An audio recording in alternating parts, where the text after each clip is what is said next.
Hello, welcome to another Zeteo'sSpeedcast. Today, we are taking a look at a match between Ubivator and Barcast TV. Let's jump in.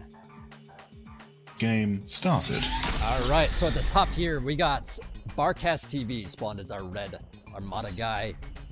And at the bottom here, we have Privet's Modulo spawned as our blue guy. This is actually Ubivator, by the way. It's not Modulo, in case you guys are wondering. So let's see how these guys choose to open here. This is a very small map.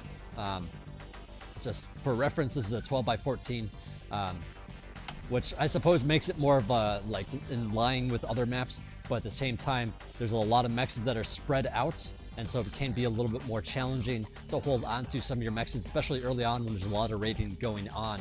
And then as the game progresses, the game generally becomes a little bit slowed down with big, powerful units in the center of the map. Or it could be a game where there's lots of raids that continue along the sides if they're not on lock. And that primarily is because you're not really that far from your opponents. This distance really isn't that far because it's such a straight shot here. But we do have some bots here from Ubivator, and then we have some vehicles here for Barcast. So that should be rather interesting here. It is blitzes versus pawns. We do see the commander moving out very quickly here from Ubivator. So he is taking these mexes rather quickly, now sending it back to help out with this con turret. Now this is something that you don't see on all the maps. This is something you see here because these mexes are just so close, so you can just kind of run over there and grab them, and that puts his metal income quite high, having those two mexes so quick here. But at the same time, his mex is under threat. It gets taken out. The commander comes back to destroy it, but yeah, he's gonna have to rebuild that. Not a huge deal, because the commander can build stuff rather quickly, but he is going to have to build on, looks like, even a solar collector to help with his energy needs. Now, I don't really agree with this necessarily, but at the same time, so solar collectors are very resource heavy in terms of metal. They don't cost any energy, so it's kind of nice to have for that because his energy was so low. But at the same time, wind was so freaking high that you don't really want to be doing that, because you can actually get more income by doing wind turbines. There's a higher, I believe it's 12 wind speed when solars and wind break even in terms of build time. So you actually don't save any time by doing that, but it was probably necessary there because the energy was just so darn low. But anyways, we do see some small engagements here. A couple of raiders get picked off on the side. And then we do have a blitz out here as well. All other stuff going on at the top here. Pawn finds some damage on that's mex, but really not a big deal here because Barcast is just going to be able to use his commander to quickly build that back. But yeah, energy is quite low here for both these players. So, we're looking at a lot of units out on the map trying to produce as much as they can, and not spend as much on energy. And I think that's a very valuable thing to do. If you have too much spending on energy, then all of a sudden you don't have as many units because you're just spending too much on energy. So these players being very careful not to overspend here, and just having as little as they possibly can. Please buff blitz back to flash levels. Yeah, flashes being what blitzes used to be called in TAs. So maybe the blitzes were a little bit strong back then, or in Balanced Annihilation. But yeah, they're maybe a little bit weaker here in Bar. But yeah, they're finding some damage here. I mean, they are picking off some mexes. And, blitzes can be quite strong against pawns if you utilize them really well. But you got to be really careful because there can be a lot more pawns out. You got to trade really well if you are the blitz player, because you're just going to have less. A couple of blitzes run into these pawns, but they're a little bit spread out, so both players here actually needing to back up a little bit. So yeah, these two are going to be chasing after and going for this con here. So the con's probably going to get picked off. That's certainly a big deal. Meanwhile, there's some more raids on the right-hand side, and this con is also threatened, but these are only rovers. I'm not sure if they're going to be able to actually get in here in time. Yeah, it looks like these defenders are here in time to save that con. Meanwhile, there is a con in the center here as well, so Ubivator just trying to expand everywhere. And I think, maybe trying to do it a little bit too much, trying to get away with too much expansion. But at the same time, if you have more cons out, you can afford to lose a con or two, and then you just replace it. And then, you know, maybe you do have less units out. But, you know, it just kind of goes to show that there are different tempos and different ways to play Bar. You don't have to be like, oh, I need to get this many cons at this time, this many units at this time. Like, no, you can figure it out. And if you overdo cons and, you know, they pressure and you lose a couple cons, it's really not that big a deal because you can just replace it and just have, you know, work towards having a stronger army eventually with these slower units. So, you know, Blitz is not so great against things like you know, maces, but these maces aren't in high enough number. The blitzes are fast enough that maybe they can still find some damage. And with the commander here, you know, he's going to be able to shoot this army away. Meanwhile, at the top, we do have a con. I mean, I don't think this is really threatened. There's two turrets here, plus this other turret going up. Blitz is coming over here in case there's more pawns coming up, and there are. But a couple of those blitzes get taken out. Now the Janet's coming out as well. Is going to slow this down, and I think Barcast, if he was going to do it, needed to do it a little bit sooner.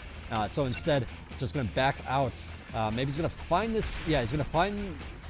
Okay, yeah, he's going to go for this Janus. I think that's a smart move. Spreading out his pawns, by the way, to make sure that the Janus don't get too much value and just avoid all that damage. Meanwhile, the con over here, you know, these cons are both on this right-hand side more. I mean, I guess Barcast is a little bit more in the center, but maybe going to be able to push a little bit heavier down that center position. But at the same time, you know, with all these stronger units, these maces coming in here, I'm not sure if Barcast is really going to be able to do too much here. I mean, the Janus is certainly going to get some value here. But Barcast is doing a nice job making sure he's backed up. But yeah, the aggression is coming out here from Ubivator. At this point in time, Ubivator's a little bit higher in resources. Oops, I think he just degunned his own blitz. I got that in the corner of my eye, so I'm not sure 100% if that's true or not, but either way, that is unfortunate if that did happen.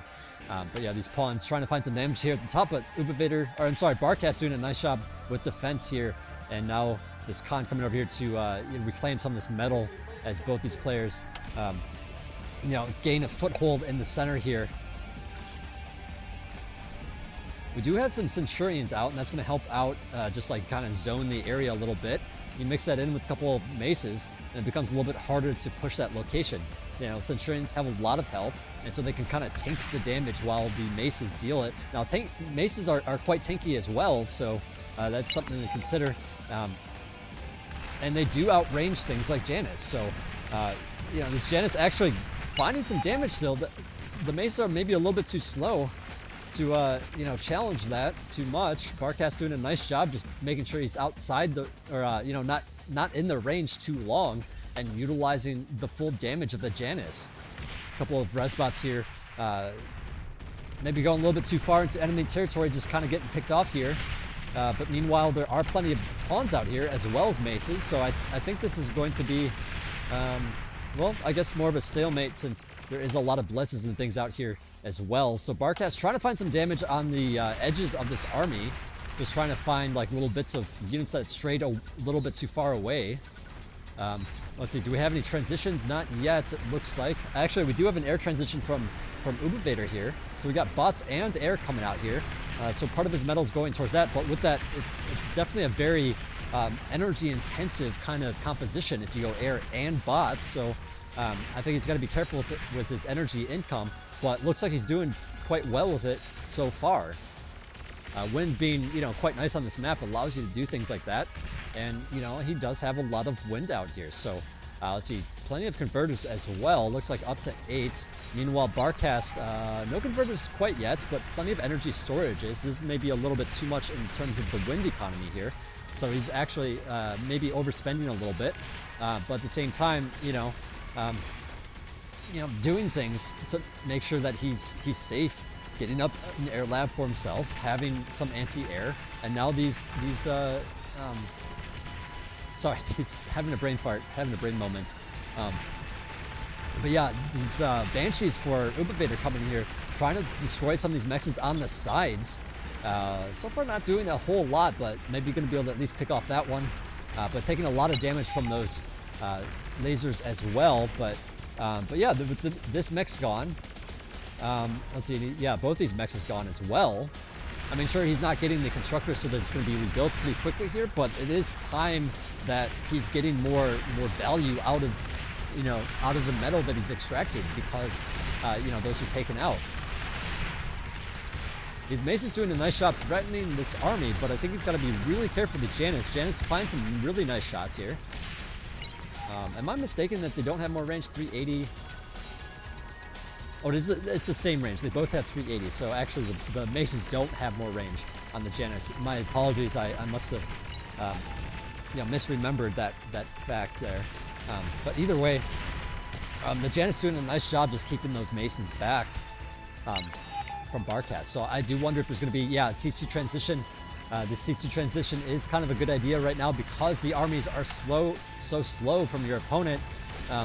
You know, I wonder if he's going to switch back into T1 vehicles or if he's going to try to do T2 vehicles. If he sticks with T2 vehicles, this is going to allow Ubivator to work up more and more T1 forces or do a T2 transition of his own. So, you know, it's kind of hard for you know, a player going into you know, things like Bulls and Jaguars to have control of the map because they're just more expensive. It's hard to have so many out. It's hard to have them in places that you need them.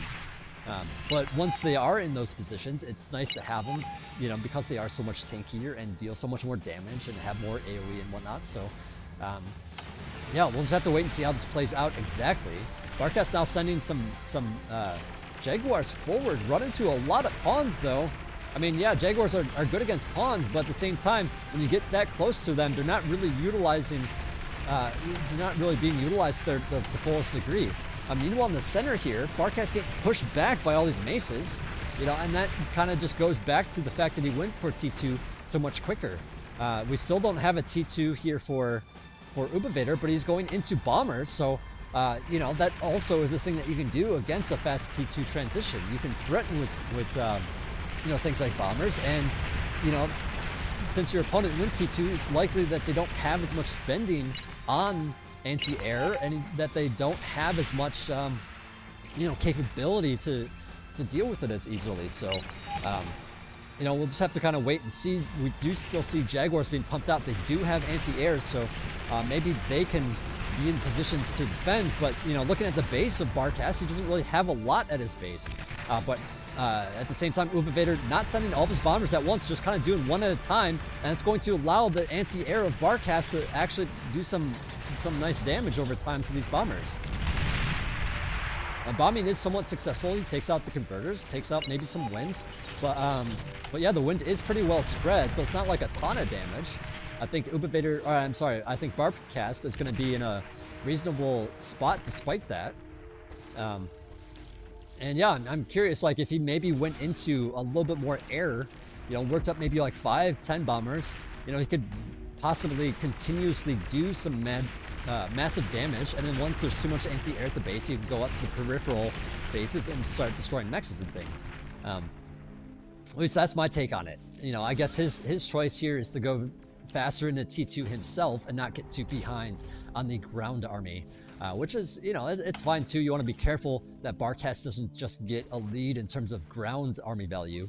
You know, I think this is a kind of, you know, a pretty smart choice here, actually. You know, because we don't want Barcast to just like clear out a lot of this territory. You know, if you do the bombers, it's kind of a high risk, high reward, because if you don't get damaged, if they for some reason have, you know, like shredders out and anti-air, you know, enough so that they can take out these bombers easily, and if you know, if you don't find damage with them, then all of a sudden, it's just like this time and money that you're spending on something that didn't do anything. We do see some North C8 Ghost out here from Ubivator, and with that he can stun, or I guess it's two of them. He can stun these Jaguars. I believe they have EMP resistance. Looks like not, actually. I must be thinking of a different unit, but yeah, these Jaguars coming in here, actually finding some wind turbines on this left-hand side. Ubivator doing a good job just like kind of spreading out his wind so that if he loses too much, he can just kind of, you know, have some wind elsewhere. So maybe overdoing it a little bit, but also kind of necessary at this point since his army's a little bit slow to come in here to defend. There goes an EMP off from that Ghost, and with that shutdown, you know, these welders are able to get in here and close that gap with the Jaguar. So I think it's going to be able to shut this down pretty nicely.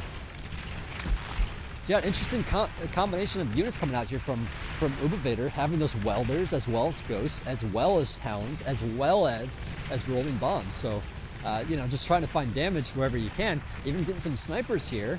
Despite the fact that he's losing all these wins, he can still afford these expensive, or I should say, energy-demanding snipers. You know, they take a lot of energy to build. They take a lot of energy to shoot. So, you know, I think, you know, it's a hard decision to make. You got to make sure you have enough energy to actually support these units.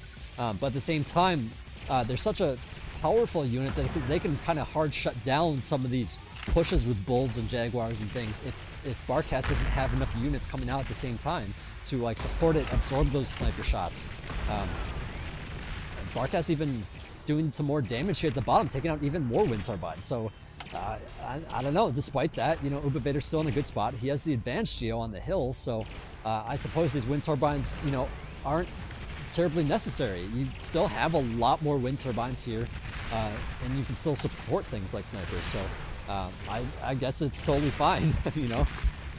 So what this means is, you know, since Ubivator's going for those slower units and slower snipers and whatnot, he doesn't really have the opportunity to attack. He continuously needs to like spread them out, go across to his, you know, to the various parts of his base and defend.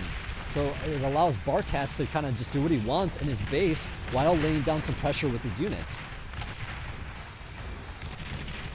And yeah, Barcast is getting ahead for it. So, you know, that's certainly something to think about, but at the same time, you know, if Barcast throws away too many units trying to slow down the expansion of Ubivator and doesn't get enough done with it, then all of a sudden you're dealing with Ubivator who just has a whole bunch of snipers out, and those snipers are going to accumulate into a massive amount of units that can just shut down like anything. So I think Barcast needs to be careful with how many units he's spending to do this. And Ubivator's relying on these ghosts to trade really, really well. So he's actually keeping a lot of these units alive in these different locations. And, you know, I think at this point, like seeing all these units going forward, I kind of fear that Barcast is throwing away too many units. In my opinion, he should maybe switch into something that's going to be able to deal with these snipers a little bit better. You know, trying to add on things like these ticks in order to absorb some sniper shots, but at the same time, it just isn't quite enough. Sure, he's maybe get in here, destroying these T2 cons here is a big deal. You know, but I think since this army is basically just continuously staying alive, it's not the end of the world. He's using ghosts, he's using like things that are very cost effective, like these rolling bombs, and he's using things like ghosts to shut it down. So, I mean, I guess I say that, but at the same time, at this bottom position here, doesn't have any ghosts to really connect, so these bulls are still getting in here, these bulls and jaguars, but there is a ghost en route that's going to be able to shut this down, perhaps. Oh, it gets it off, despite it being seen that ghost actually does get the EMP off, but it's not enough to take down, or it's not enough to stun a bull. So you kind of need two of them to shut down a bull. So, you know, it's something with the balance change recently with, you know, ghosts just don't do as much damage. I saw a ping, so sorry, I moved my screen away. But yeah, let's take a look at the sniper count here. We got 5 out for Ubivator, and we got you know, some 5 hounds, a couple of ghosts, and some and some welders. You know, Barcast is doing a reasonable job keeping Ubivator a little bit back on units, but Ubivator is building up a bigger and bigger force here. He does have all these hounds on the side, a couple of welders, and Barcast needs to be able to defend these locations as this pushes forward. But the snipers, you know, I gotta keep mentioning, they're finding tons of value. 590 metal, like probably basically for free. There are a couple of air cons coming out here to reclaim the metal here. Probably get something back for Barcast, but yeah, there's fighters that take those out as well. Meanwhile, in the middle, the snipers have pivoted away from that bottom location since we see these units coming in here at the top. Massive EMPs going off for Ubivator here. But yeah, again, the Bulls are able to survive, press forward, but yet still get taken out by the snipers. So I think Ubivator doing a nice job just making sure that he's maintaining his army. Like, sure, he's having some losses here and there, but at the same time, he's taking down expensive things such as Bulls. Bulls are actually more expensive than Sniper in terms of metal, if I'm not mistaken. In fact, I kind of want to check real quick so I'm missing the action. Yeah, Snipers are only 680 metal. They're very expensive on energy, so I guess the Geo was taken out and Barcast is going to have to rebuild that. It's going to be hurting a little bit on economy. At this point, you know, players are going to be utilizing converters to convert things like those Geos into usable metal. And if you don't have that income now, all of a sudden you start draining your energy to the point where you're not making as much metal because, you know, things like the Geo was taken out. So yeah, these players still trading blows, quite a lot of blows at this T2 stage. These pawns, by the way, just going to get shredded by these Jaguars. Ubivators needs to be really careful. But there's so much going on. We got this expansion on the left-hand side. These welders threatening it. But the welders are so slow that Barcast is able to get these Jaguars into position and fight back. So, you know, meanwhile, the snipers are all the way back here because they're so slow. And I think, yeah, this is a smart move from Ubivator, setting up a bit of a forward defense here. You know, keeping your snipers in this position while you build it so that you can, you know, safely build it. And then once it's done, you don't need as many snipers and things in that location to defend it. And that just gives you this nice forward position that's really hard for Barcast to threaten. But yeah, meanwhile, on the right-hand side again, we do have a lot of Jaguars still alive, but we do have a lot of pawns and a lot of ghosts. So these ghosts can certainly shut these units down. And if Barcast isn't careful enough, you know, that's going to be a lot of dead Jaguars that don't get enough done here. And look at these ghosts coming in here. Big EMPs going off, and now the rolling bombs come up here to detonate on those units. Kaboom! All those units explode. So yeah, not a lot here on the right-hand side to threaten, you know, I almost said Modulo, to threaten Ubivator. Yeah. This Modulo is actually Ubivator, just FYI, in case you guys were wondering, and I don't think I mentioned it in this video. But yeah, anyways, I think Ubivator doing a really nice job just keeping these power units alive in various locations. And now, you know, with all those alive and all these snipers being pumped out here, you know, the threat is growing. There's not that much that Barcast is going to be able to do about it, unless he gets things like Starlight's out. He kind of needs to match the you know, the power of the sniper, the range, and the you know, big powerful damage of it. Because if you get too close to them with things like spam's great against snipers, but at the same time you're defending it with welders. So you know, when you got that kind of defense on both sides, you kind of need to you know, utilize things like Starlights or things with more range and higher damage to be able to take out those snipers. Yeah, defense is going up for both players here as this game starts to go a little bit long here, which is surprising because you don't see a lot of long games on this kind of map. This map, again, being a little bit smaller. Yeah, we see quite the air force for Ubivator as well, so not a lot that Barcast can do about it at the moment. Yeah, he's going to have to build some of his own air here to be able to defend against the air of Ubivator. Because at any point in time, Ubivator with more fighters can just add on bombers, and then all of a sudden, we can't do much about it.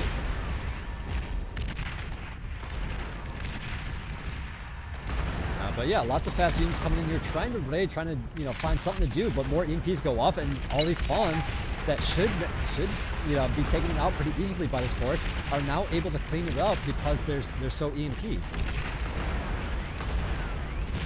So yeah, at this point in time, with players' economies being so high, they're able to, like, just have you know, these big forces on the sides as well as the middle, and you know, this map being basically 3 lanes. You know, you got to worry about all 3 and fight along all 3. This Geo, meanwhile, being threatened once again, but it does not get taken out by those ticks. Lots of defense here from Barcast, by the way. He's going to need to get somebody over there to repair, though, because this is very, very low. Looks like Ubivator has added on a lot of bombers, and you know, that's for sure going to take out this Geo. I don't think he knows how low it is. Or maybe he does, just spending a few bombers to do it. I mean, he sends all of them, but there's a few leading bombers to make sure that if it explodes immediately, then only a few of those bombers explode with it, instead of taking out his entire Air Force. So doing a nice job just like, you know, leading that first and then going with more in case that doesn't quite work out. But we do see a lot of fighters here for Barcast, so Ubivator's going to have to sit back with his bombers until he's able to work up a big enough Air Force to contend with that. Lots of snipers here in the middle. And note that these snipers are a little bit on the left-hand side, so he's able to kind of pivot down here if he needs to with them. But yeah, also just having a lot of ghosts around to kind of just like, you know, hard shut down units and walk in there with his snipers to take it out. But we do see that aggression still happening on the right-hand side from Barcast. And I don't know, I guess for now we're just seeing mostly pawns over there. I think Ubivator needs to get more ghosts on that side. He's going to be able to shut this down meaningfully, because these pawns are not going to be able to fare too well against these Jaguars alone. I mean, maybe they can with all these light laser towers here as well. And yeah, Barcast just kind of gets out of there, seeing all the pawns run in there. You certainly don't want to be there with you know, there's just so many pawns compared to how many Jaguars there are, I suppose. But yeah, meanwhile, we do see these snipers on the left center location just kind of pushing forward, threatening the base here. This is exactly what you want to be doing with your slower units. You want to have, you know, a big, powerful frontal force, but you still need to be mindful of your weakness. You need to be mindful of the flank on the left. So that's where all these pawns are coming in. And, you know, as long as you're pushing carefully here in the, you know, top here, or I'm sorry, on the left side, you know, you shouldn't really be worried about losing too many units. Now, the bombers come in here, but they fly over a lot of Jaguars. So they take a bit of damage. There is a lot of units at the top here as well. And so, yeah, the bombers go straight for the Geo, take it out. And meanwhile, you know, these are taking out this position here, and Barcast is kind of falling apart a little bit. He does have all these units. He was able to take out all those snipers, so maybe he's able to do something on the left now. But all these pawns, you know, kind of switching gears, running over towards the left, knowing that that's his weakness with all those snipers gone. And yeah, just having this frontal area where these pawns can kind of pivot to the left and to the right, meanwhile doing a bunch of damage, you know, with this ragtag group of you know, I guess it's mostly welders at this point, but also, you know, hounds are mixed in as well. Even gonna take out that T2 con. And yeah, it's really annoying to deal with things like these Jaguars when they get into a position where they're actually raiding along the side. You know, they're slow, but they're just so tanky that they can, you know, absorb a lot of stuff. So you kind of need to respond to them with a powerful enough unit to take them out. All these pawns coming here, threaten this Geo, and yeah, it looks like Barcast taps out. Man, what a game! What a 40-minute game! I did not expect this to go so long on this smaller map. That's usually, you know, a faster pace. Well, I guess it was fast-paced the entire time, but you know, this map typically does not go that long. There's typically like some amount of damage earlier on that makes it difficult to end the game that early. But anyways, I hope you guys enjoyed the cast. I try to do these, you know, every couple of days. You know, so if you like it, you know, subscribe, tell your friends, do all the good stuff that helps me out. And also, of course, you know, if you think I could do something better, you know, of course, feel free to leave a comment. I will read it and try to adjust. There's, you know, of course, a multitude of things I'm already trying to work on and improve these casts so you guys have some good content to watch in the future. But yeah, this is Zeo signing out. Thanks for watching.